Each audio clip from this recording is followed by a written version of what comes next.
We are programmed on time, always rushing it and never having enough of it. Well, in this video, we're going to talk about that, and I'm going to give you 5 ways to elongate time. Sit tight.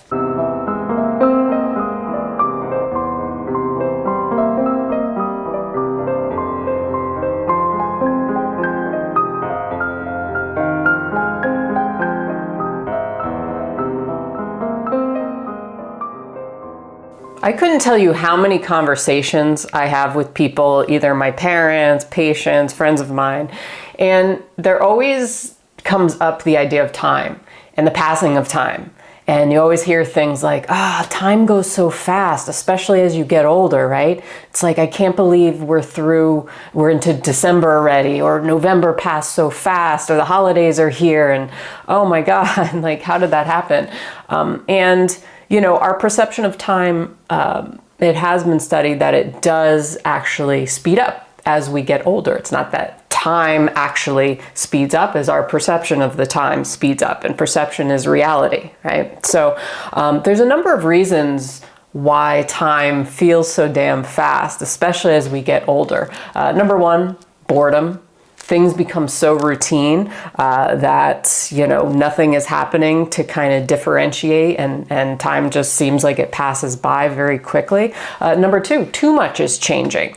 Maybe we fail to stay present, and time just escapes in that way. And number 3, especially, we live in a society that we're culturally programmed to always be rushing in this kind of hustle culture, always be very future focused. It's like around the holidays, right? It's not even November and they have Christmas stuff out in the stores. It's like we're always rushing, but at the same time really focused on anti-aging, right? Especially women have this obsession with getting rid of wrinkles and stopping time, yet we're always rushing time. There's never enough of it. So let's talk about that, and I'm going to give you some ways to actually slow down time, or some things that you can do to have the perception of slowing down time. Now, you could talk about Einstein and quantum physics and say time is an illusion.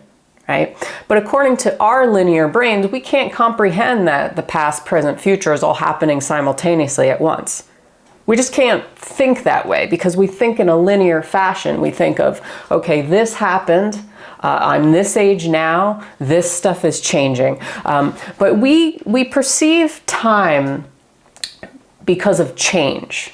Change is the only constant, right? So actually, us getting older is just the changes happening that we're observing in our body, in the environment, in the seasons, right? Like I said, in society, we live in a very time-oriented place where, the first thing when you wake up, you turn on the news or you go on your phone, time is in your face, okay? What happened yesterday? What's I don't know, predicted for tomorrow? What's the weather? That kind of stuff. You have ads. We're oversaturated with ads saying, act fast, act now before time runs out, right? This is constant. So we're constantly bombarded with this illusion of time, or this construct of time.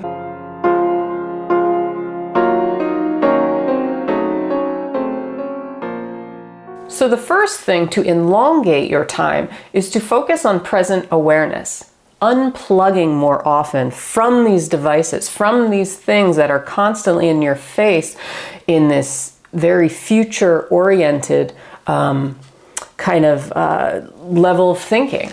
That's why a lot of people have anxiety, because they're never living here now with themselves. They're always future focused, worrying about money or career or what's going to happen, or worrying about health, worrying about things that they can't actually control right at this moment. So remaining in a present state of awareness.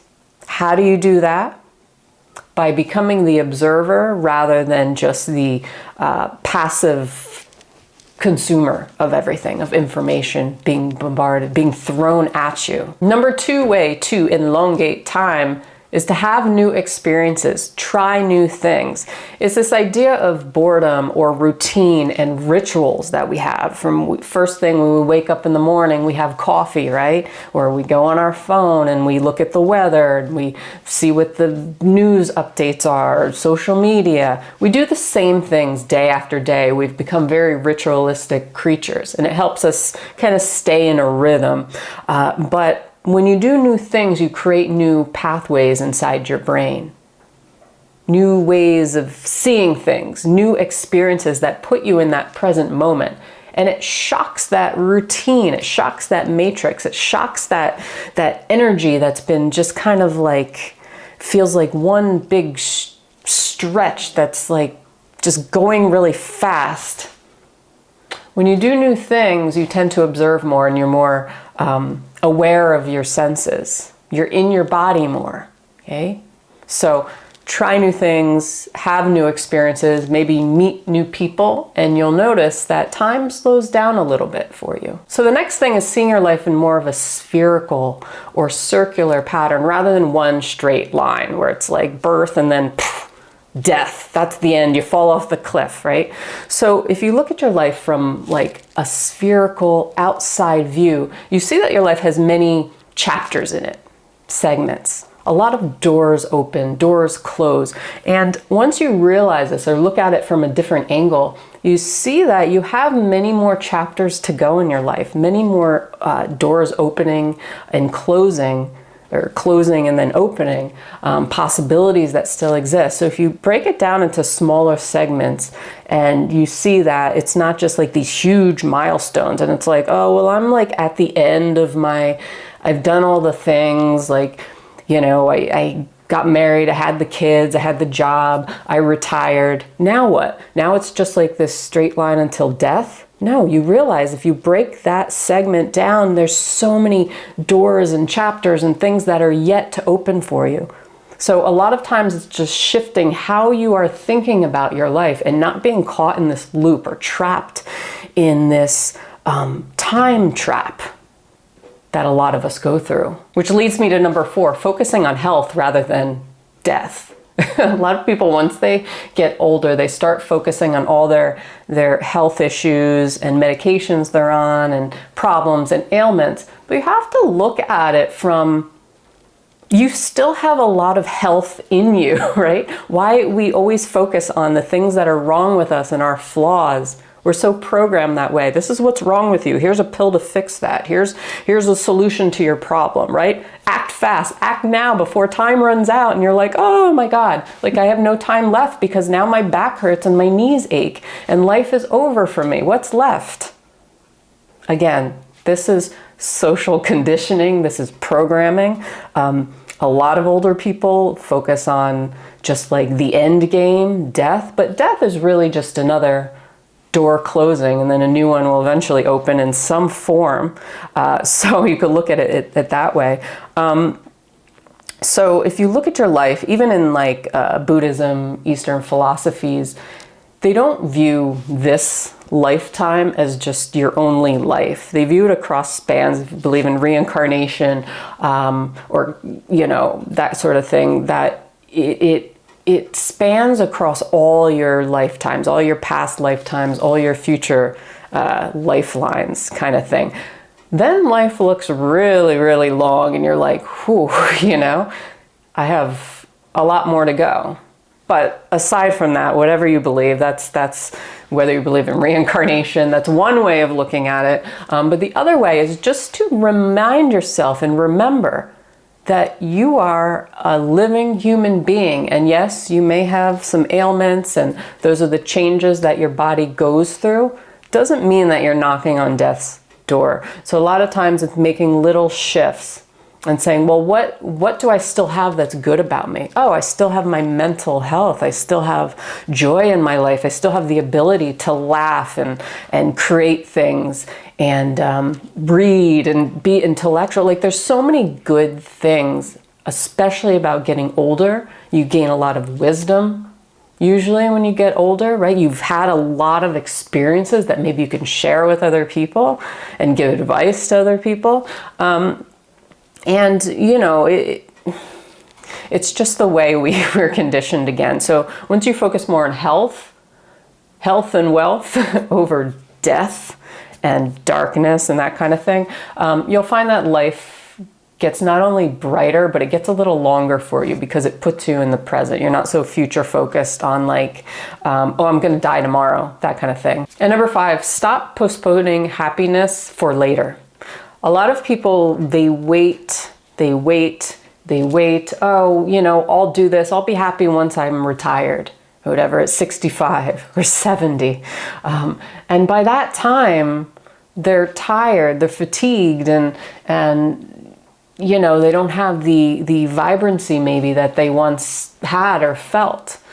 So if you're always postponing your happiness for a later date, you'll find that you're probably get to that later date and you're still postponing it because you've now trained your mind to do that. So we do this a lot. I do this a lot where it's like, just like waiting, you know, when this happens, then things will be better. Or if this happens, then this is the solution to my, this is our whole culture. This is our whole world, right? Act fast, right? Here's the magic pill. Here's the solution.